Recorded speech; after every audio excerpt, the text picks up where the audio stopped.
Kadang-kala kita ni rasa bosan dalam kehidupan. Sampai satu masa kita keluar malam daripada rumah, kita cari perkara yang boleh menghiburkan kita.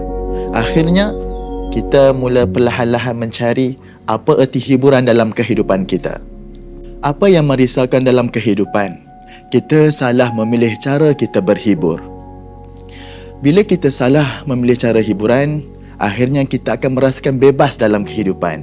Dan bebas itu membawa kita ke arah kemaksiatan. Sifat maksiat ini memberikan kenikmatan, tetapi ianya hanyalah sementara. Bahkan ia membawa kepada kosongnya jiwa.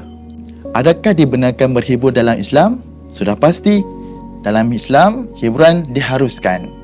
Soalannya, bagaimana kita nak berhibur mengikut cara Islam? Al-Quran memberi kita panduan melalui surah Ar-Ra'd ayat 28. Ala bizikrillahi tatmainnul qulub. Ketahuilah, dengan zikrullah itu hati manusia akan tenteram dan tenang. Untuk itu, saya mengajak kepada anda semua supaya kita dalam mencari hiburan, pastikan hati kita banyak mengingati Allah Subhanahu wa taala.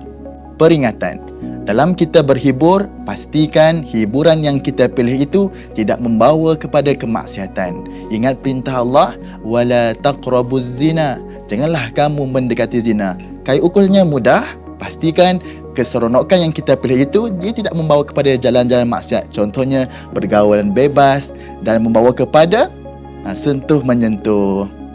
Jadi, saudara-saudari sekalian, pilihlah hiburan yang membawa kita kepada Allah Subhanahu wa taala.